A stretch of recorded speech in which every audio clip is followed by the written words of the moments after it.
Campo. Doctora María Alejandra Bufa, buenos Sí, días, ¿cómo le va? buen día. ¿Cómo está usted? Muy bien. ¿Es su primer concurso? Recuérdemelo. No, No, ya participó antes. Bueno, entonces conoce la dinámica del concurso y de la instancia. Le cedo la palabra para su presentación, luego le haremos una pregunta. bueno. Bueno, es un honor para mí estar nuevamente acá ante este consejo. Hace un año fue que pasé por acá con el mismo propósito de hoy, de ser jueza de familia. Bueno, mi nombre es, los voy a corregir, Alejandra María Bufa, es raro porque tiene el Alejandra adelante. Mi formación académica y profesional empezó con la docencia y luego me recibí de abogada cuando ya tenía mi familia constituida, mi familia nuclear. Bueno, mi familia está compuesta por Fabricio, él es mi marido, mi compañero de siempre. Tuvimos dos hijos. Juan tiene 25 años, se dedica al área de la informática, ya es independiente. Bueno, es un hijo muy amoroso, muy compañero y él vive acá en Neuquén. Iona tiene 21 años, ella vive en Córdoba, está estudiando, siguió los pasos de su madre, sigue la carrera de Derecho, pero me ganó y está también estudiando Relaciones Internacionales. Ella con 21 años está promediando ambas carreras, la verdad que es una estudiante brillante. Y bueno, para hablar un poco de mi formación, una vez que me recibí de abogada, litigué en forma independiente. Eh, Trabajaba también en el Estado en esa época, en la línea de contención y acompañamiento en la violencia, la línea 148. Y bueno, siempre busqué formarme y capacitarme, eso es permanente en mí, soy muy inquieta en ese sentido. Aparte, siempre me parece que hay que buscar herramientas para hacer eficaz a lo que uno se dedica, ¿no? Entonces ahí empecé formaciones en el ámbito de la mediación, cursos de diplomaturas en la Universidad Nacional del Comahue. Lo hice insistentemente, participé también en el consultorio jurídico del Colegio de Abogados. Eh, Permiso. Y bueno, luego ya entrado el año 2017, con esto de la formación, ya ingresaba al Poder Judicial, hice una especialización en Derecho Procesal, ya una carrera de 2 años, pude hacer una carrera más larga, seguí haciendo cursos, capacitaciones, y eh, fines del año 2020 me enteré que había una maestría. Yo dije, una maestría, era como para mí, la verdad que un proyecto muy importante en lo académico. Y en esa oportunidad yo me encontré con un dinero que gané de una indemnización por haber atravesado el momento más doloroso de mi vida. Y dije, ¿qué hago con este dinero tan incoherente, ¿no? Y lo invertí en la maestría. Dije, ¿qué mejor función? Y pagué toda la maestría junta, porque la verdad que esa maestría se cursa en Buenos Aires y hay que viajar cada 15 días. Entonces ya era un costo considerable. Así que lo invertí ahí. La verdad que todo lo que invertí valió la pena. Esa maestría significó para mí un antes y un después. Hoy soy magíster en magistratura judicial y derecho judicial, y eso fue muy importante. Y bueno, después seguí capacitándome y siempre muy curiosa tratando de participar, ¿no? Participar en lo que la profesión y la función requiera y a donde me inviten. Saben que a donde me invitan yo soy materia dispuesta. Este año participé en una jornada del Registro Único de Adopción que fue sumamente interesante y muy importante para mí. Eh, y también participé de un proyecto de extensión universitaria de la Universidad Nacional del Comahue, de una cátedra de licenciatura en Servicio Social que proponía invitar a estudiantes, invitar a todo el área de la Subsecretaría de Familia y invitar a personal del Poder Judicial, quien quiera ir. Allí fui y esa experiencia fue fantástica. Ya el año que viene me ofrecí para seguir participando y hace poquito fui a los exámenes finales de ese grupo de alumnos y bueno, fui a apoyarlos y acompañarlos. Así que bueno, ingresé al Poder Judicial hace 7 años. Rápidamente mi recorrido ahí y lo que yo siento que me capitaliza mucho es que en el Poder Judicial recorrí todas las áreas. Estuve en la mesa de entrada, estuve en la oficina de violencia, estuve en los 4 juzgados trabajando como prosecretaria. Y una vez que se conforman las oficinas judiciales, trabajo como asistente jurídica de la unidad jurisdiccional número 1, que es la función que sigo cumpliendo al día de hoy. Y bueno, esta carrera que hice en 11 años, un poco refleja mi forma de vivir el trabajo, ¿no? De dar una entrega absoluta. Esto no es aleatorio, esto lo aprendí de mi papá. Él llegó a Plaza Huíncul en el año 69, recién casado, recién recibido con mi mamá, y conformaron allí su familia. Allí nacimos los 3 hijos, y bueno, era ingeniero en electrónica, especializado en telecomunicaciones, y él no decía mucho, él hacía. Él nos enseñó con el ejemplo esto de que los proyectos que vos tenés en el trabajo los tenés que llevar al máximo. Con mucho orgullo puedo contar que la antena de esta provincia de Neuquén fue instalada por mi papá y su equipo de trabajo, de la mano de YPF en ese momento. Y bueno, eso es lo que un poco quería contarles esto, porque eso es mi capital, ¿no? Es lo que yo tengo para dar. Eso es lo que yo propongo en este cargo en el que me estoy postulando. Yo propongo un valor honrando aquello para lo que me convocan, honrando el compromiso, honrando la función. Esa es mi propuesta, esa es la jueza que quiero ser, activa, crítica, participativa, con servicio, realmente al servicio de la justicia. Y bueno, si estoy acá frente a ustedes y se los puedo decir es porque realmente creo que tengo la capacidad para este cargo en el que me estoy postulando con mucho amor. Muy bien. Enrique. Bien, doctora, escuchándola, ¿cómo piensa lograr mayor eficiencia? Porque usted ya está dentro de lo que es la estructura del fuero de familia. ¿Cómo piensa lograr mayor eficiencia, tanto en el sentido de producción como de plazos y todo eso? Bien. Yo tengo una propuesta de trabajo personal, la mayor, en cómo está conformada hoy la oficina judicial, el juez puede trabajar para la mayor eficiencia en todo el ámbito de la OFIJU. ¿Cómo puede hacerlo? Participando, interviniendo, preocupándose, interviniendo, digo, en todos los proyectos que son de la oficina judicial, que el juez, al estar en el colegio de jueces, queda con otras funciones en lo particular. Me parece que ahí tiene que haber una participación permanente y activa, con todos los despachos. El juez tiene que preocuparse, yo me preocuparía por revisar mucho las estadísticas, que es algo muy importante, una herramienta que hoy tenemos, que hay que valorarla mucho para la mejora continua. Yo como juez propongo para la eficacia el trabajo incansable. No hay otra solución. Yo voy a tomar, si estaría a mi cargo, ¿no? Pero me coloco en la posición, yo tomaría 6 audiencias por día mínimo, yo dejaría momentos de audiencias de urgencia para las 22:12 que sé que se necesitan para después de las 2 de la tarde, que es con el único trámite que se puede hacer eso. ¿Por qué?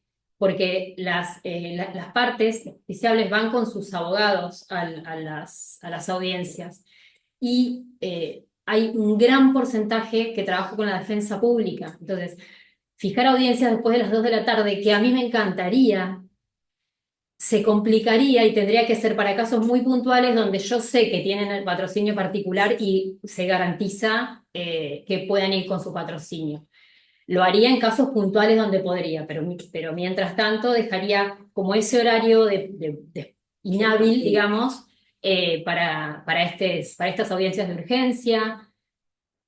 Eh, Hay muchos planteos de mejora de eficacia. En principio, cuando uno asume el juzgado, yo veo que si asumo en el juzgado, yo tengo que mirar todos los expedientes 2212 que hay en trámite, que son 700 y pico, 700 y pico de 710, 708 por ahí. Esos los tengo que mirar todos, tengo que mirar todas las internaciones involuntarias y tengo que mirar todas las medidas de protección. O sea, en un principio el trabajo es a 24/7, porque hay que hacer una revisión de todo eso, por supuesto, después de las 2 de la tarde. Mi propuesta sobre todo es esa, es audiencias en forma permanente, en todo el horario. Me parece que eso hay que cubrirlo y que en el horario hábil el juez tiene que estar al servicio de la gente, de las personas, de quien lo necesite. Eh, la atención de los abogados que necesiten hablar con el juez, de los particulares, eso yo lo citaría para después de las 2 de la tarde, para no perder eso. Mi propuesta de trabajo también en términos de eficiencia es un poco acoplarme a esta idea de regionalización que tiene la provincia hoy, ir a Añelo, ir a San Patricio, ir a Plotier, a Atender allá, Cenillosa. Sí, tomando sí, audiencias, o sí, tomando, o sea, tomando audiencias de violencia. Tomando audiencias de violencia, sí, y porque cómo, la comunidad es distinta y inclusive hay algo que es muy llamativo, las estadísticas de situaciones de violencia, ¿eh? Por ejemplo, de la formación que tiene la mujer víctima de violencia de nivel secundario y sin nivel secundario, o la mujer que trabaja o no trabaja, las estadísticas difieren en la zona de confluencia que en esta zona, ¿cómo se llama la zona Estañero y el Chañar? Que es otra zona. Y las estadísticas difieren porque hay otra realidad, porque es distinta la situación de la comunidad. Y el juez de la primera circunscripción tiene esas localidades. Entonces, sí, yo me acoplaría, eso lo están haciendo. Entiendo que 2 jueces en este momento, y yo me acoplaría y sumaría Plotier y Cenillosa, porque si bien ahí no hay tanta diferencia en términos de comunitarios, digamos, de realidades socioeconómicas, sí a la gente le cuesta. Y me parece que es algo que el juez tiene que hacer. El juez tiene que salir. El juez tiene que salir. El juez de familia, ¿no? Lo mismo sucede con las entrevistas de los niños y niñas adolescentes que están en hogares. Ese es mi proyecto, ¿no? está bien, ¿y cómo lo tiene pensado? Porque se contradice un poco con esto de yo tomaría 4 o 5 entrevistas por día. ¿Cómo lo tiene pensado esto de ir a las localidades de Y es un día al mes. Te Un día, fijas un día al mes y fijas toda la cantidad de audiencias que puedas centradas en ese lugar. Ese día no puedes tomar audiencias. o Ese sea, un día, día al mes con la cantidad de denuncias de violencia que reciben a diario son creo que 5 o 6. sí. Un día al mes. Y es que después, o sea, hoy hay mucha gente que puede viajar, pero para aquella gente que no puede, lo que es Plotier y Cenillosa, alcanza. Y en San Patricio del Chañar también, y Añelo también. De hecho, a veces los jueces en un mes no alcanzan a cubrir la cantidad de audiencias. Si se necesitaría más, pues fijaría más. O sea, esto es a necesidad de la gente, ¿no? Como hay como una idea de marco, y es a necesidad de la gente. Bien, y otra pregunta, ¿cómo aplican el plazo razonable establecido en el artículo 8 de la Convención de Derechos Humanos en los procesos de familia donde son todas vulnerabilidades? Porque no son procesos rápidos. Hoy por hoy no es un proceso rápido ninguno de los que entran en el foro de familia. No, ¿Cómo interpretar eso? ¿Cómo lo resolvería? el plazo no está siendo razonable en muchas de las causas del foro de familia. Eh, yo que me dedico a dictar sentencias, trabajo mucho en las sentencias y un acápite lo suelo usar en este plazo no es razonable. Yo sigo insistiendo que eh, es el trabajo. Muchas veces cuando yo veo expedientes que están en estado de resolver, que es en el momento en que yo me encuentro con los expedientes hoy, me encuentro errores. Hay muchos que le incumben al juez, le incumben a la oficina judicial, se incumben y no pueden suceder. Y hay muchos que tienen que ver con este recorrido interinstitucional que muchas veces tienen muchos de los trámites de derecho de familia. O sea, eh, no sé, no puede durar un dictamen para una cuota alimentaria, un mes no puede estar el expediente en la Defensoría de los Derechos del Niño. Hoy, bueno, tenemos la propuesta del PEUEN, ¿no? Hay una luz. Eh, pero bueno, son errores que no deben suceder y para que no sucedan lo que uno puede hacer desde el lugar de la jurisdicción es estar atento, porque cuando uno revisa estos expedientes, siempre encuentra el punto, el lugar en el que se pasó por alto. A veces tiene que ver con todos los efectores, ¿no? de la justicia, pero yo me hago cargo de lo que me corresponde. Sí, se cometen muchos errores que no se deben cometer, y para eso no hay más propuesta que que mirar todos los expedientes con más detenimiento, que tomarse el tiempo para la firma de los expedientes. Yo sé que si asumo la jurisdicción tengo que firmar 140 actuaciones por día. 20 de esas actuaciones son de violencia. No las puedo firmar en 5 minutos. Ahí van a pasar los errores volando. Las tengo que, o sea, tendré que, o sea, hay que quedarse más tarde, hay que sentarse, hay que mirar, con una mirada muy activa, con mucha atención. Es complejo, pero hay que hacerlo. Hay muchos errores para mejorar. Yo no es que no los vea, los veo. Sí, y aparte escucho el reclamo sobre todo de los abogados. Y es muy preocupante. Para mí es preocupante y es algo que tengo en agenda. Bien, y de mi parte, una última pregunta, ¿qué opinión tienes sobre la ley de salud mental y cómo se está trabajando en la jurisdicción con respecto a la materia? Bueno, en salud mental, la ley de salud mental como ley es completa, cubre todos los aspectos que la manda convencional nos está ordenando, ¿no? En ese sentido, la ley es bárbara. El problema es su aplicación. Y acá encuentro yo lo que tiene que ver con el trámite en salud mental jurisdiccional, ¿no? Tenemos expedientes de restricción a la capacidad y expedientes de internación involuntaria. Los expedientes de internación involuntaria son los que a mí más me preocupan, porque veo, desde mi función actual, veo esto que hablábamos recién, dilaciones, falta de sentencia, que para mí la sentencia la tengo que dictar en forma inmediata cuando veo que la internación involuntaria es ilegal. Entonces, les decía, en esos dos expedientes que funcionan en base a la ley, el expediente de capacidad funciona un poco mejor, pero nos encontramos con la gran dificultad de aquellas personas que tienen necesidades básicas insatisfechas, que no tienen una red social de contención, y que están internadas, ingresan a los hospitales por una internación involuntaria y quedan en el hospital porque ahí el juez ordena que se designe un sistema de apoyos y que el Poder Ejecutivo, que es la autoridad de aplicación de la Ley de Salud Mental, y el Ministerio de Salud, eh, lo que tienen que hacer es conformar todo un dispositivo habitacional, económico y de acompañamiento para esta persona, y eso es lo que cuesta mucho y no sucede. Ahora, esto es una incumbencia interinstitucional. ¿Cuál es la competencia del juez?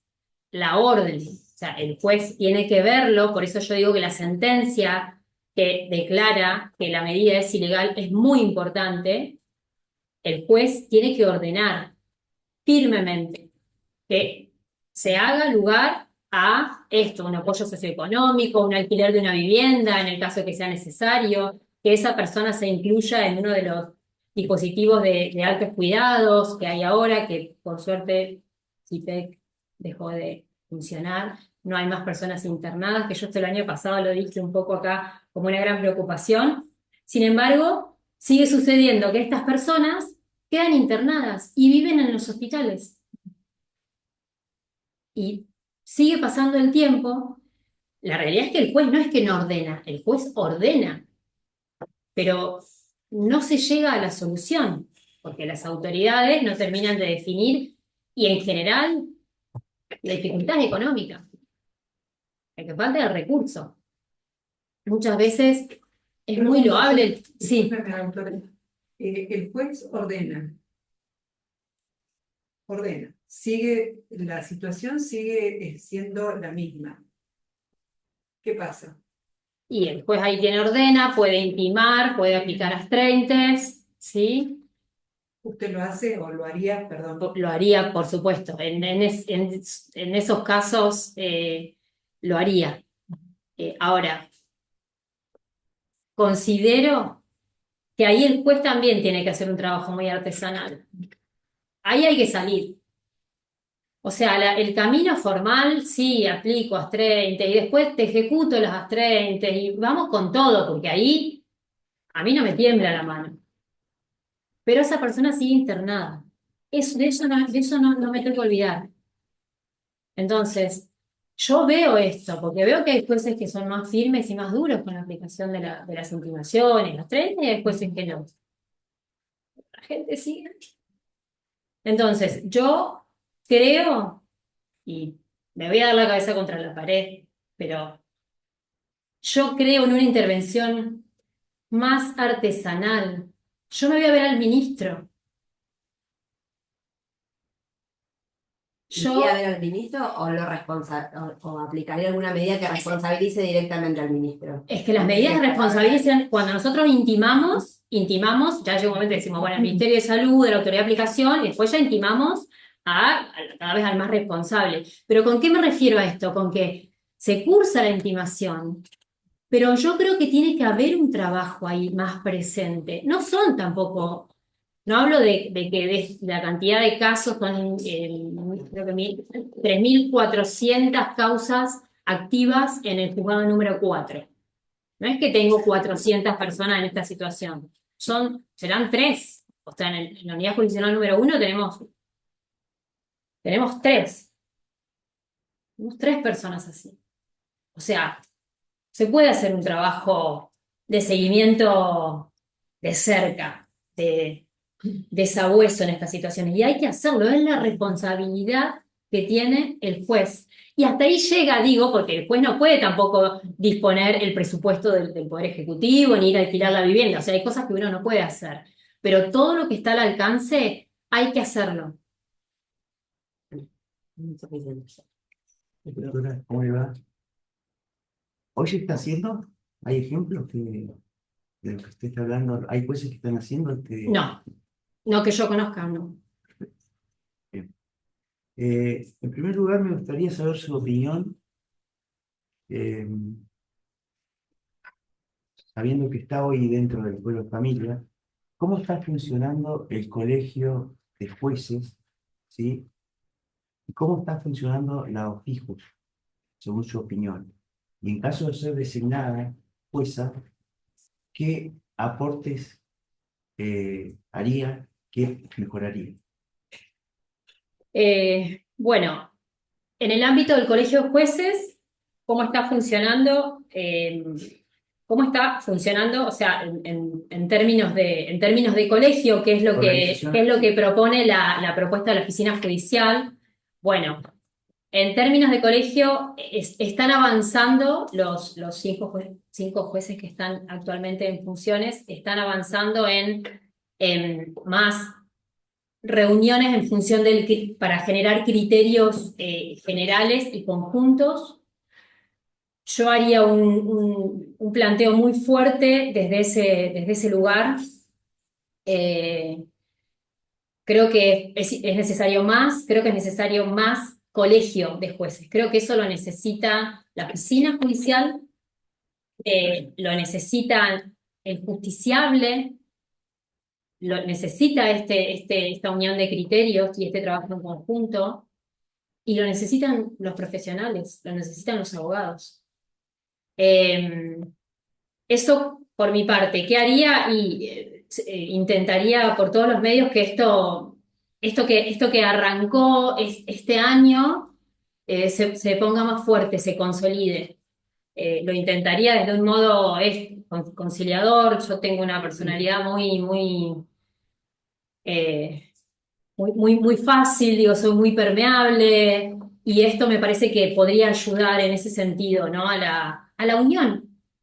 Esto es en términos de unión y de trabajo. La oficina judicial, como oficina judicial, la realidad es que esto existe. Está la oficina judicial. Eh, yo debo reconocer que hay muchos reclamos, sobre todo por parte de los abogados con la oficina judicial. Y esto es atendible. A mí me parece que el peor de los reclamos, yo los escucho porque tengo muchos, por supuesto, amistades, amigos, amigas, abogados, que se quejan y lo que más les preocupa es el retardo en la respuesta. Hay problemas con el tiempo de respuesta que tiene la oficina judicial. Y yo también, como digo esto, digo que doy fe que trabajan mucho en términos de mejorar la gestión, pero el atraso es inmenso.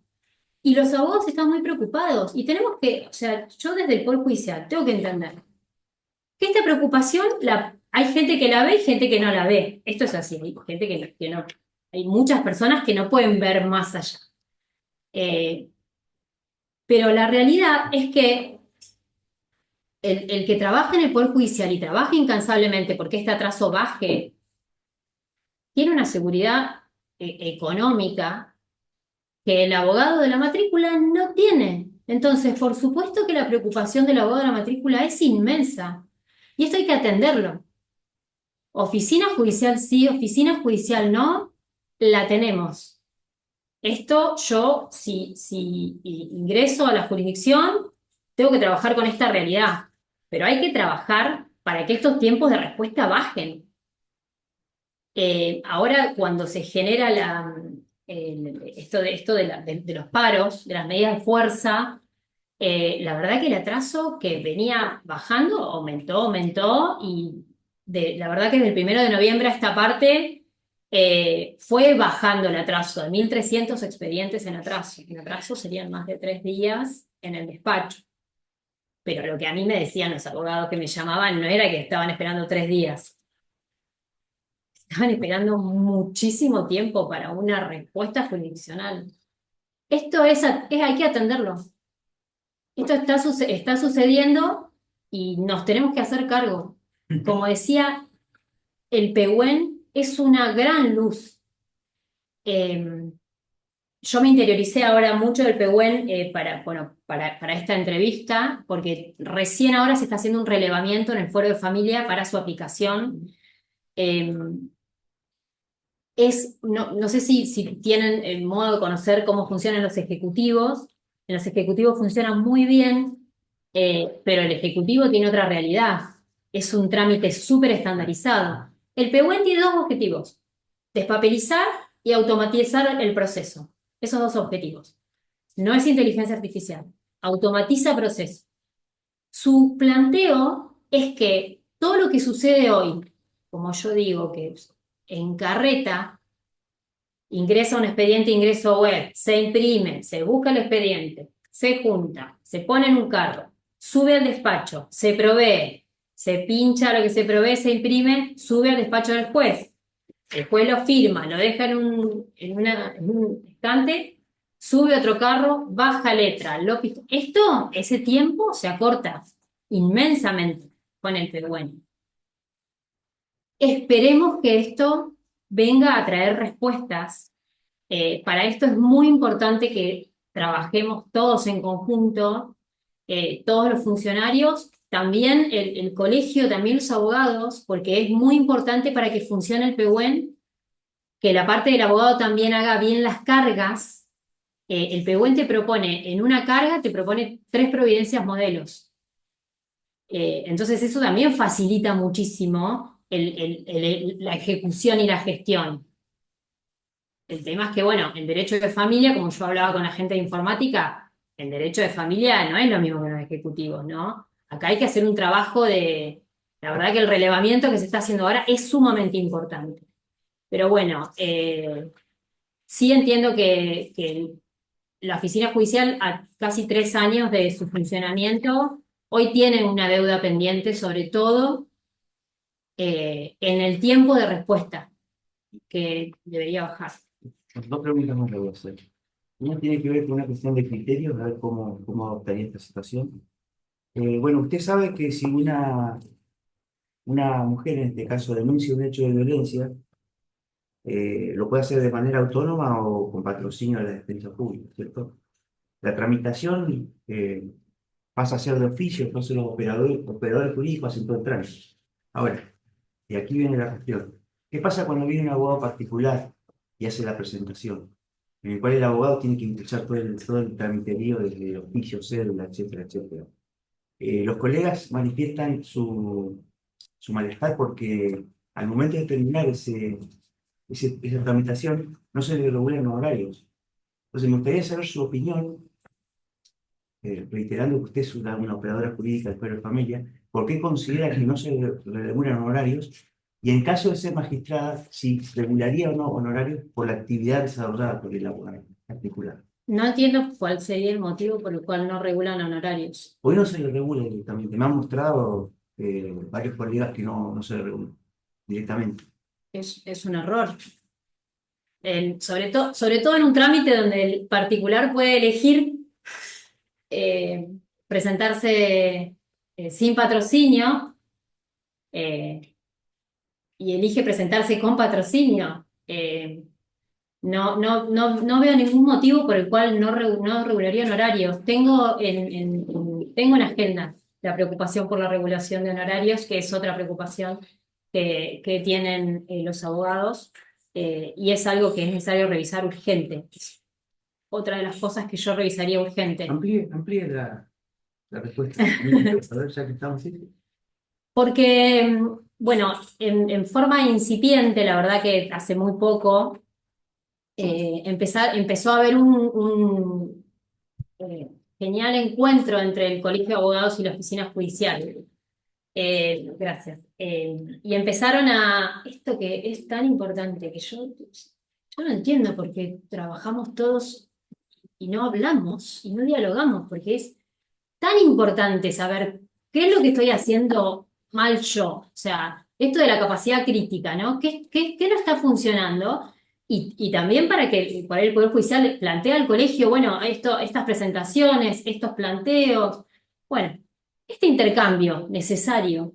Bueno, empezó a generarse con suerte y yo lo aplaudo. Y bueno, yo me quise interiorizar, dije, ¿qué es lo que les preocupa? ¿Qué es lo que más les preocupa? Bueno, una de las cosas fue la regulación de honorarios. Y digo, ¿y por qué nosotros no sabemos eso? O sea, si tenemos en claro que hay recursos eh, y hacemos una revisión de los honorarios, eso lo decide el juez, igual la regulación, pero me empecé a interiorizar por el tema y digo, pero algo estamos haciendo mal y en eso es necesario hablar con los abogados. Bueno, en los divorcios donde hay tantos acuerdos, es algo donde por ahí difieren unos y otros juzgados en la regulación. Yo creo que hay que respetar el mínimo, por ejemplo, en los trámites de alimentos. Los trámites de alimentos se regula en función de la cuota alimentaria. Pero la ley arancelaria habla de un honorario mínimo. Y es verdad que la situación económica es muy apremiante para muchísima gente y que muchas veces la cuota alimentaria y este cálculo de regulación no alcanza a cubrir el honorario mínimo. Pero hay que regular el honorario mínimo. Porque si no, eso es lo mismo que en el trámite alimentario, regular por debajo de el parámetro que establece el índice de crianza, ¿no? Cuando no tenemos otros parámetros, si hay acuerdo de voluntades o hay recibo de haberes. Entonces yo regulo por debajo del índice de crianza porque veo que la familia tiene una situación de pobreza, pero yo tengo que poner la vara en ese niño y niña adolescente. Y sin ese valor que el índice de crianza me manda, no sobrevive. Bueno, con los honorarios es lo mismo. O sea, ¿por qué pensamos siempre en la regulación de honorarios de mínima? Y otra de las cosas que creo que hay que hacer, y yo haría si fuera juez, es regular los honorarios del caso a caso. O sea, aparte de la tabla que tenemos tabulada, que tenemos una tabla. O sea, se imaginarán que tenemos una tabla de la cantidad de honorarios que se regulan en cada trámite en función de la ley arancelaria. Pero ese es el mínimo. Eso es lo que hay que entender. Y hay que mirar los expedientes. Uno tiene que entender el trabajo en un divorcio. En un divorcio, el trabajo que trajo el abogado detrás, que trabajó con las partes, y si te llega con un acuerdo, con un convenio regulador, te ahorraste 5 trámites autónomos. Yo hice esa cuentita de los divorcios. Se acuerda un montón, entre el 56,6 y el 73,9% de los divorcios tienen acuerdo. Estoy contando los divorcios de octubre y noviembre de este año. Eso es un trabajo de los abogados y eso hay que... Bueno, le hago una última pregunta, que es un caso hipotético que le puede pegar a sus juzgados si usted pues, ¿sí? Voy a leer porque tiene términos un poco, no quiero cambiar. Bueno, en el caso que un progenitor varón se encuentra denunciado en el fuero penal por una presunta situación de abuso sexual infantil. ¿No? ¿Sí? Desde el inicio se han tomado medidas cautelares de parte de juzgado de familia, ¿sí? Como es la exclusión del hogar, prohibición de contacto con el niño adolescente, medida lógica, ¿no? En la primera etapa. Luego se dispone el testimonio de la Cámara Gesell para que la niño adolescente brinde testimonio y las conclusiones de la psicóloga que tomó la entrevista, no surge que el progenitor denunciado haya realizado conductas por las cuales fue denunciado. ¿Estamos ahí? Bueno, en virtud de este informe de perito judicial, la Fiscalía dispone del archivo de la causa penal. No ha formulado cargos todavía. No hay sobrecimientos todavía. ¿Sí? Usted en el ámbito de su competencia como juez, ¿qué decisión tomaría como primera pregunta? Y segunda, ¿revincularía al progenitor a pedido de parte? ¿Y qué importancia tendría la opinión o voz del niño o niña adolescente de este caso? ¿Le queda o no lo reitero? No, lo tengo. Bueno, lamentablemente el caso que me está planteando es un caso muy recurrente y común en el fuero. En principio sí hay que disponer las medidas cautelares cuando hay un trámite de investigación. Lo que sucede en el ámbito penal es esto de las instancias eternas que hay, eh, que es muy difícil como de atajar en el conflicto familiar, ¿no? Desde el fuero de familia. Sin embargo, con una causa archivada, con una cámara Gesell con informe negativo, hay que iniciar la revinculación con cuidado, o sea, con cuidado, me refiero a la protección que ese niño o niña adolescente requiere. Por supuesto que la escucha del niño es siempre, o sea, el respeto del niño por el ejercicio de su derecho a ser oído conforme su edad y grado de madurez, es muy atendible. Puede la sola negativa del niño evitar que el niño se revincule con el padre. No. Hay que trabajar mucho en eso, protegiendo a ese niño, por supuesto. Eh, entonces, el camino formal, diría, o si lo podemos estandarizar de esa situación tipo, es denuncia de abuso, o sea, sospecha de abuso en términos de que puede suceder esto porque hay una denuncia penal, se suspende. Ahí cautelarmente el juez de familia tiene que suspender. Luego hay un archivo, hay un informe en Cámara Gesell que indican que esto no es así. Bueno, el juez tiene que trabajar en la revinculación. En general, en estos casos, cuesta un montón, porque hay una negativa, en general, de la parte que en su momento sospechó de esta situación de abuso. Muchas veces la situación existió y tampoco se termina definiendo quién fue el defector. Entonces, cuesta mucho en la resistencia, en la autonomía de una parte que se niega y otra parte que no. Yo, en estos casos, lo que digo ahora, cuando me dan la posibilidad de opinar en mi unidad jurisdiccional y lo que les digo ahora si tomaría la jurisdicción. Me parece que acá la jurisdicción tiene que ser muy determinante y tiene que acompañar e intentar la revinculación. Por supuesto, con estas pautas de seguridad, ¿no? Que me da un expediente archivado. El expediente volvió en instancia de desarchivo, se apeló, porque esto no sucede. Hay un caso que lo tenemos hace muchos años. Y siempre hay instancias penales nuevas. Cuando empezamos con la revinculación, hay una nueva instancia. Eh, pero hay que ser muy firme y determinado. Y esos son los trámites. El despacho de responsabilidad parental tiene una particularidad, que los trámites son, cada caso es muy complejo. Y realmente cuando digo que hay que trabajar caso a caso, hay que trabajar caso a caso y hay que tener la mirada muy atenta. Ese es el momento del juez, el momento de la firma, ¿no? En el seguimiento del expediente.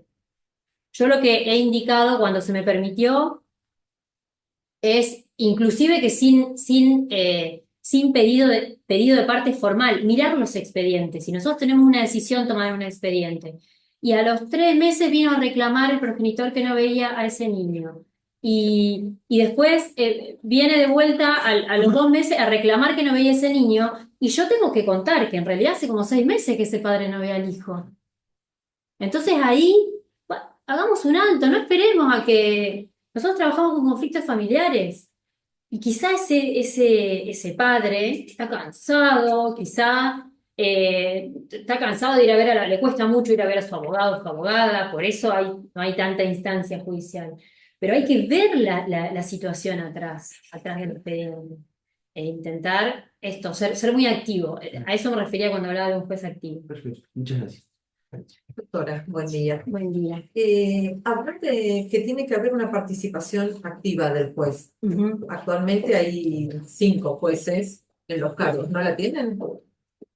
No dije eso. No estoy diciendo que haya Ah, dicho ay, eso, qué no. susto, digo, a ver si Yo entendía. tendría, Sí, habló en exponencial y como que no hay sí. actividad ahí. Eso por un lado. Por otro lado, dice que hay errores tanto en los juzgados como en las oficinas judiciales. ¿Qué errores y qué propuesta de trabajo o cómo están enmendándolo en la actualidad? Porque estos errores no creo que sean de hoy, deben venir de tiempo atrás y cómo se está trabajando actualmente, más allá de la propuesta que usted tenga. Ujú.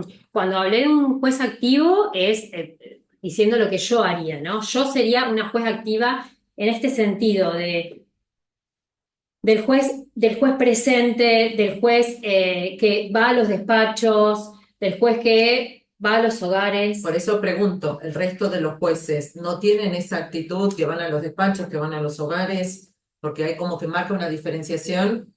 Usted dice, yo haría. No, es lo que como yo trabajaría. No es atinado por ahí en este momento hablar de lo que hacen o dejan de hacer el resto de los jueces. Es una convicción que tengo y de esa manera lo haría. Los jueces trabajan todos de diferente manera. No es peor ni mejor a como yo lo estoy proponiendo. Yo creo que lo que yo propongo realmente creo que es la mejor solución, pero bueno, eso para dejar claro. Y los errores que yo detecto tienen que ver con errores del despacho, errores de dilaciones, errores en la providencia en sí, son múltiples los errores que se ven en los proveídos. Después hay una mirada y una foto que se puede sacar en términos de gestión, que eso es otra cosa. En términos de gestión, la oficina judicial tiene muy estudiado a dónde están los cuellos de botella. Por ejemplo, en los expedientes de 2212 hay un cuello de botella, ¿no? ¿Y qué soluciones se están planteando para esos errores que van detectando? Porque el atraso no es de ahora, ni con el paro, viene de mucho antes, el atraso y las demoras que tienen los juzgados. Por eso digo, más Bueno, allá, yo creo que estos errores no son los motivos fundamentales del atraso. El motivo del atraso es un problema de gestión. Es un problema de gestión, es mi opinión. Los errores tienen que ver con el cúmulo de trabajo. Y si, por ejemplo, voy a dar un ejemplo, un expediente que se ordenó que se vaya en vista y quedó en la letra. Eso es un error. Eso es un error humano que genera que el expediente no se vaya en vista, entonces queda durmiendo en la letra. Si en ese expediente no hay un abogado atento que diga al otro día, el expediente quedó en la letra, no lo mandaron en la vista, el expediente queda ahí. Y eso es un error humano y provoca un retraso. O sea, eso yo cuando lo detecto como juez, llamo al despachante que lo hizo y hablo con él para que esto no vuelva a suceder. Y busco la forma en la mesa de entrada para que tengan una mirada más atenta para que esto no vuelva a suceder. Hoy por hoy, con la papelización que tenemos de los expedientes, te dejo un cartel para que se vaya en vista y no se quede trabado en la mesa. O sea, a esto me refiero con el trabajo. El trabajo, esto es trabajo. Ahora, hay un tema de gestión que es muy importante atacar. Y ahí eso ya me parece que, o sea, eso excede ya a la actuación del juez en poder solucionarlo. En poder solucionarlo de primera mano, digo, en el trabajo diario. Lo que hay que hacer es una implicancia en términos de gestión y ver dónde está fallando el trámite en sí para poder mejorar y acortar los tiempos. Bien. ¿Qué rol cree usted que tiene que asumir el juez cuando una familia adoptiva interrumpe la vinculación con ese niño o niña que ha adoptado? ¿Y qué medidas puede tomar en ese proceso de adopción excluyente? ¿Y dónde está la falla? Eh, los procesos excluyentes vienen de un tiempo a esta parte aumentando. Bueno, así como dijo la doctora, es determinada la guarda preadoptiva de un niño o niña adolescente, se empieza, ya habiéndose vinculado con la familia, el niño egresa del hogar, en general un niño que va en una adopción, es un niño que sale brota de una declaración de estado de adoptabilidad, muy probablemente haya estado en hogar, y se va con la familia y la familia no pudo y dice, bueno, no puedo. Entonces se devuelve lo que se decía devolución y hasta que la doctrina dijo, no, esto no es devolución, no hablamos de cosas, hablamos de niños, niñas, adolescentes, y se lo llamó procesos excluyentes. Es gravísimo lo que ¿Cuántos hay sucede. actualmente o cuántos han ocurrido, por lo menos en estadística? Sí, ¿Tiene un sí. número? En la unidad jurisdiccional número 1, yo tengo hoy 3 niños que pasaron, adolescentes, un niño y 2 adolescentes que pasaron por procesos excluyentes y hoy están en hogar. Eh, en, en la provincia tenemos, o sea, registrados en el Registro Único de Adopción, tenemos en este año 2024 5 procesos excluyentes. Es un montón. Es un montón. Son 6 ¿Y niños. qué De esos 6 medidas, niños qué hoy, medidas, porque a mí lo que me interesa es esto, ¿qué sí, medida adopta el juez ante esta situación? ¿Qué bien, hace el juez? bien. Hay varias problemáticas acá. La primera eso es una de las cosas que yo tengo en agenda. Ustedes dirán, ¿cuántas cosas que tiene en agenda esta chica? Les puedo asegurar que las abordaría todas. Es inmediato que se genere una reunión conjunta entre RUA, Defensoría de los Derechos del Niño, y Autoridad de Aplicación, o sea, SUSE de Familia, y el juez. Yo la promovería inmediatamente con la preocupación de los procesos excluyentes. Porque acá hay varias situaciones. La primera, que el RUA me explique cómo trabajó esa situación y por qué puede haber sucedido esto, del fracaso del vínculo. Obviamente que somos humanos, digo, esto puede suceder, pero los hijos que se adoptan, los chicos que se adoptan, son iguales a los hijos biológicos, a los hijos por TRA, no son perfectos. Entonces, esto, por un lado, el trabajo con el RUA. Ahora, cuando ya sucede esto, yo como juez, que no lo vi acá, creo que cuando se resuelve el proceso excluyente, el juez tiene que tener una actitud más dura y más sancionadora a aquella familia que excluyó. ¿Qué medidas se han adoptado en esos 5 casos que hay? Yo no tengo conocimiento de que se hayan adoptado las medidas. Yo fijaría una cuota alimentaria de mínima para que ese chico, cuando vuelve al hogar, tenga garantizado todo su tratamiento, porque esos niños necesitan urgente un abordaje más personalizado que nunca, y no lo tienen, y yo fijaría una cuota alimentaria. Y espero que las defensorías y los abogados particulares se involucren en estos casos y empiecen a hacer planteos de daños. Tenemos que empezar a hacer planteos de daños y perjuicios y no hay planteos de daño. Eso ya el juez no lo puede hacer por sí mismo. Eso por un lado.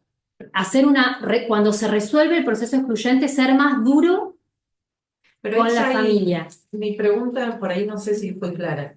En materia preventiva, porque estamos hablando cuando ya está la exclusión, o sea, ya hay un daño, eso es evidente, no se discute. Como juez, ¿qué actitud adoptaría, cómo trabajaría de manera preventiva para evitar esto? Nada más si tiene una propuesta y si no, bueno, termino ahí con la pregunta. Sí. Pasa que la primera etapa donde la familia tiene una vinculación con el niño es una etapa eminentemente técnica. Es una etapa donde el juez recibe los informes técnicos. El juez ahí no interviene en forma activa, solo leyendo los informes técnicos. Por supuesto que tendría más cuidado en la lectura de los informes técnicos, pero quien me dice a mí, juez, ya estamos en condiciones de que este niño sea externado y se vaya con la familia adoptante porque las vinculaciones funcionaron perfectamente, están muy ensamblados. Yo tomé una entrevista con el niño, me dijo, sí, quiero irme con esta familia. Tomé una familia con los pretensos guardadores y les expliqué la implicancia de la guarda preadoptiva. Me dijeron que sí, los informes técnicos dicen que sí. Por eso yo hablo del después, porque en el antes el juez no tiene más implicancia que apoyarse en los informes técnicos. Bien, por mí está bien, muchas gracias. ¿Qué tal, doctora? Bueno, Eh, Respecto a medidas excepcionales, ¿usted tiene la estadística actual? en el juzgado 4 hoy hay 50 medidas excepcionales. Es muchísimo. Esos expedientes hay que mirarlos de a uno. Y hay 15 niños en hogares, niños y niñas adolescentes. ¿Cuántos niños? Perdón. 15. Hay dos y uno que son en hogares de adolescentes, están en Amancay, conviviendo, y Malén, y después hay en admisión, y hay, los otros son niñas, ahí tenemos 4 en Fedra, hay una con proceso excluyente. Claro, no sería, de acuerdo a lo que usted está mencionando, no sería, de acuerdo al informe que envía el Poder Judicial, la Oficina de Seguimiento de Medidas Excepcionales, no sería los números que nos están... Niños en hogares del juzgado de familia número 4, lo revisé uno por uno, son 15. Claro, da 44 en hogares, 44, sí, sí. No, imposible. 51 bajo Miren, la... yo les voy a decir, Viable. hace unos días, buscando estadísticas, porque la locura de las estadísticas, esto, había un error muy importante en los niños que tengo en hogar actualmente en la unidad jurisdiccional número 1. Yo los niños que tengo en hogar, les digo el nombre, apellido del hogar en donde están, porque los tengo todos acá. Y me dijeron que había 33 en la unidad jurisdiccional número 1, y ese número está mal. Yo mandé el informe correcto. Pero no se condice para nada con lo que Tenemos, sí, sí. no tenemos 33 niños en hogares. De 3 a 33 hay una diferencia. No, nosotros tenemos 17 y en ese número que me habían pasado eran 33. Hoy en el juzgado 4 tiene 15 en hogares. ¿Qué puede pasar? Depende de la medición. Si la medición recién mide cuando el niño salió la sentencia de adopción, y van a pasar como 7 meses que el chico ya no está más en hogar y la estadística sigue diciendo que está en hogar. Bueno, igual son 31 chicos entre los dos juzgados. Porque en el 4 tiene 15, en el 1 tiene 17, Sí. informan 33. Doctora, mire, como 31. medida No están bien provisional esos en toda la números. provincia, 120 niños, Sí, de los cuales después se para. 44 se encuentran en hogares, 51 bajo la guarda, 2 en familia solidaria y 23 en familia extensa. Ese dato uno lo saca de los Claro, resultados. sí, sí, sí, sí. Capaz que, bueno, puede ser- 44 en hogares. Sí, sí. Bueno, en el juzgado 4 hay 15. Bueno, habría Yo que- los revisé uno por uno porque, por ejemplo, había uno que figuraba en hogar en el listado que a mí me pasaron. Pero bueno, yo porque lo pude revisar en forma individual. Pero ahí ese niño ya estaba en vinculación con una familia adoptiva. Eh, entonces, bueno. Claro, sí, habría que revisar entonces los informes porque no, indudablemente no condicen con lo que... Ahora lo importante es que uno asume la jurisdicción y las medidas de protección son los expedientes que hay que mirar uno a uno para ver en qué condiciones están, en qué situación está, porque están también los niños que están en familias, bueno, hay muy poco en familia solidaria, pero bueno, en guarda con parientes y la situación jurídica no está definida. Entonces, entonces, esos expedientes hay que mirarlos uno por uno y ahí tener el número y ahí atacar, ¿no? Los chicos que están en hogar, yo lo iría a conocer a todos personalmente, uno por uno, para contarles cómo vamos a trabajar a partir de ahora, que me cuenten cómo están, quiénes son, cómo se sienten. Eso lo hago actualmente en el juzgado donde yo trabajo. ¿Se visita los hogares? Sí, sí. ¿Y cuál es su opinión con respecto a los niños que están institucionalizados? ¿Cómo ve usted los hogares, los operadores? ¿Son hogares cerrados? ¿Son hogares abiertos? ¿Cómo ve usted la situación actual? En lo edilicio los hogares no son óptimos para nada. O sea, nada está a la altura de los niños. Nada de lo que se ve. Eh, Eso es una deuda pendiente, o sea, es una deuda pendiente. Es algo que... ¿Pedra? ¿Eh?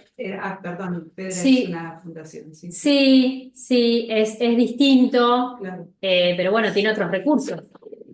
Tengo entendido que tiene otros recursos, o sea, es abismal la diferencia que hay entre Fedra y lo que es Champagne, Mane, Bajitos.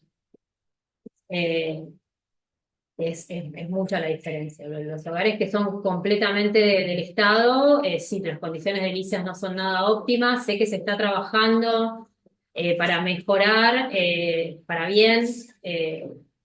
Particularmente sé en los hogares los trabajos sí fueron haciendo, porque vas al hogar y te tenés un agujero en el piso, tenés las puertas totalmente agujereadas, o sea. Sí, bueno, cambien esto, bueno, después volvés a ir y ves que cambiaron las puertas, o sea, se está empezando a trabajar en cuestiones así de básicas, en tener más mobiliario, sé que hace poco, pues yo tengo mucho contacto con los equipos técnicos, con los equipos de los hogares y con los equipos técnicos de los hogares. Me parece que ese contacto tiene que ser permanente, fluido, bueno, por la atención directa que requieren estos niños. La situación es para mejorar, pero es peor aún si los chicos no conocen a sus jueces. Y ese es el lugar que a mí me corresponde. Es peor aún si un director de hogar te dice, no, yo hace años que acá no viene alguien. Perdón. Y el dato que usted menciona también, por meses surge que, bueno, el número por ahí puede ser variable, por lo que dice usted, pero un porcentaje muy grande excede el plazo de 180 Sí, días que establece sí. el Código Civil. Inclusive hay situaciones en las cuales un número menor excede los 2 años de plazo. Sí. ¿Qué opinión le merece? No puede pasar, Hace años. que no puede pasar. Sí, sí, la estadística indica, y la OSME, siempre me cuesta el nombre de esa oficina, la OSME mide la primera etapa en la medida de protección excepcional, que la ley dice que puede durar como máximo 180 días, o sea, dice que, pero a lo loco 180 días, no es que, o sea, es como con los honorarios, siempre miramos la mínima. Y dura más de 180 días, pero la declaración de estado de adoptabilidad, la ley dice que tiene que durar 90 días ese trámite. Y la OSME marca 180 y dice más de 180 y menos de 180, pero en realidad ese trámite tiene que durar 90. Y en todo ese tiempo, los niños permanecen en los hogares. Eso no puede pasar, por eso yo Eso es una revisión de expediente por expediente. De expediente por expediente. Un trabajo que hicimos en la unidad jurisdiccional número 1, que, bueno, nosotros lo hacemos y yo lo haría si estuviera en mi juzgado, hay que ir los sábados a mirar expedientes, no puedes ir de lunes a viernes porque de lunes a viernes es una locura de urgencias, de trabajo. Nosotros nos juntamos los sábados a mirar expedientes. Entonces bajamos todos los expedientes de medidas. Ese trabajo es fundamental. Ese trabajo lo tiene que hacer los dos. O sea, yo lo haría. Porque ahí estás un sábado fuera de la vorágine y te sentás y mirás los expedientes y empezás a detectar esto. ¿Y qué soluciones han encontrado haciendo ese trabajo los sábados, por Expedientes que ejemplo? que se pidió un informe al ministerio y el ministerio nunca contestó y nadie más instó que se pida un nuevo informe al ministerio, por ejemplo. Entonces el expediente quedó. Ese niño está en el hogar. Y en las medidas de protección, todo el sistema de protección excepcional de derechos, nosotros tenemos la Defensoría de los Derechos del Niño como parte que insta las medidas de protección excepcional.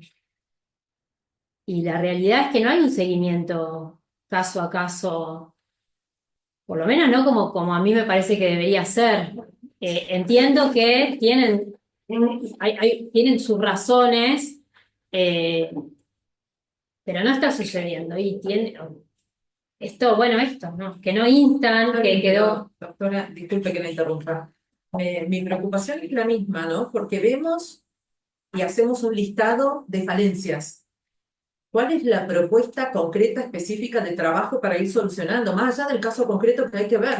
¿En qué se está fallando y qué se propone trabajar? Porque esto de que los chicos pasan institucionalizados y crecen en una institución no es de ahora, es de años. Y cada vez que hay un concurso para estos cargos, Defensoría de los Derechos del Niño, juez o lo que fuere que está vinculado con niños, es, es lo mismo. Es la reflexión que se hace, pero ¿cuáles son las medidas concretas Bueno, que están nosotros previstas para estos casos? en un trabajo de ¿Soy clara en saneamiento, esto? sí, es muy clara. Pasa que es difícil de dar una respuesta que decir, yo haría esto y lo soluciono. Por ejemplo, en la declaración de estado de adaptabilidad es un trámite en el que, a mi criterio, es un trámite prácticamente oficioso. Yo lo tengo que instar a ese trámite y seguir. O sea, es un trabajo de involucrarse y responsabilizarse y estar encima de los trámites. Eso, a veces, el volumen te gana a esa mirada atenta. A mí no me va a ganar el volumen a la mirada atenta, porque voy a ir un sábado, voy a ir un domingo y voy a hacer una revisión de sus expedientes. El trabajo que hicimos ese año, que fue el año pasado, en la unidad jurisdiccional número 1, hizo que avancen varios expedientes que estaban trabados por tener esta mirada. ¿Y esto no lo trabajan ustedes, por ejemplo, con con la SOFIJU, con el responsable? Porque el que se haga ese control, más allá de que me digan que es la defensora de los derechos del niño que tiene que estar, la oficiosidad es un principio en familia, entonces no nos podemos deshacer de esa responsabilidad, de ese principio como operadores jurídicos del fuero de familia. La Estoy de acuerdo. oficiosidad cabe a todos. Entonces, si vemos que tenemos esta falencia, ¿no sería más conveniente, en vez de buscar responsables, decir, medida concreta, dispongamos que esto tenga un control efectivo, permanente, para no llegar a que bajo expediente y veo que no están agregados los informes? Porque siempre trabajamos con el diario del lunes, pero al momento, y esto es una crítica al sistema, no es... Sí, hacia usted, porque sí. No, escucho lo en cada entiendo. entrevista, en cada postulante, este tipo de cuestiones, cuando es para las defensorías o en este caso. Pero el hecho es que no se modifica nada. Estamos con esto de que vemos que hacemos una autocrítica, pero en términos concretos no se modifica. El tiempo pasa y la situación sigue igual. Entonces, si hablamos de una propuesta de trabajo, me parece que tenemos que pensar esto de manera responsable, incluso como los jueces, o los jueces que integren ese consejo que prevé la 2302, para trabajar incluso en todas estas cuestiones y tratar de resolver Me parece que pasa por ahí. Yo tomo todo lo que dice que haría, pero me parece hasta muy romántico todo. Y en los hechos, la realidad nos muestra otra cosa totalmente distinta y muy cruel. Porque quienes están en esa situación de vulnerabilidad son niños que terminan siendo adolescentes y jóvenes. Y que están fuera, están en el sistema, pero fuera del sistema. Pero es una Sí, sí, no, opinión y yo, vieja. lo Una entiendo. opción. Me parece que el trabajo cercano con el despacho y las órdenes directas a los despachos tiene que estar. Yo le digo, el trabajo que hicimos, que fue sobre fines del mes de enero, tuvo por resultado que transitando el 2024, nosotros tuvimos ocho niños que hoy están con una familia, que en ese momento eran casos que estaban trabados. Y a partir de esta mirada atenta, yo puedo decir que hoy hay 8 niños que hoy están con su familia. O sea, se vio una respuesta en este caso particular, ¿no? En la revisión que nosotros hacemos. Eh, Consejera. bueno, yo no tengo otras preguntas. Gracias, doctora, muy amable. No, a usted. Bueno, creo que se sancionó la ley de narcomenudeo días pasados. Recién pensaba, y normalmente los kioscos minoristas son una suerte de emprendimiento familiar donde hay menores que conviven con menores que son utilizados. Yo creo que la implementación de esta ley va a tener un impacto muy fuerte en la provincia y en particular con las familias que manejan este tipo de emprendimientos o de Sí, sí. actividad delictiva. ¿Cómo se imagina interviniendo un juzgado de familia en estos chicos que son utilizados, en el peor de los casos, o son parte, en el mejor de los casos, son imputables? ¿Cómo se imagina interviniendo un juzgado de familia frente a una situación, imagínese? Sí, sí, sí, la puedo imaginar tranquilamente porque, bueno, en general esos ámbitos lo que también producen y provocan alrededor es negligencia, abandono, abusos. En general en esos ámbitos suele haber todo un contexto de mucha gravedad que eso incumbe al fuero de familia, al juez de familia. La intervención sería en el marco de las medidas de protección excepcional, en las que se podría actuar en ese punto en particular. Es una realidad muy grave, muy triste, pero bueno, el ámbito, por supuesto que el ámbito, lo que es la parte del tipo penal, no incumbe al juez de familia, pero bueno, sí la incumbencia del caso que se puede presentar y estamos atentos en el contexto de una medida de protección excepcional. Y ahí sería como cualquier otro caso de negligencia, abuso, abandono, ¿no? Separar al niño, niña, adolescente de su familia, protegerlo y trabajar con esa familia, nosotros no desde el lugar del tipo penal, insisto, sino desde el lugar del trabajo para revertir las circunstancias que puedan haber dado origen a la situación. Sí. Y otra cosa que pensaba, que necesitaba, en Neuquén, el lado positivo es que tenemos una economía en clave producto de la explotación de gas y petróleo, del desarrollo de Vaca Muerta, donde genera condiciones socioeconómicas en un determinado e importante grupo de familias. ¿Se nota alguna diferencia en el trabajo cotidiano en un juzgado de familia de distintas problemáticas de quienes desarrollan su actividad en el petróleo y quienes no lo hacen?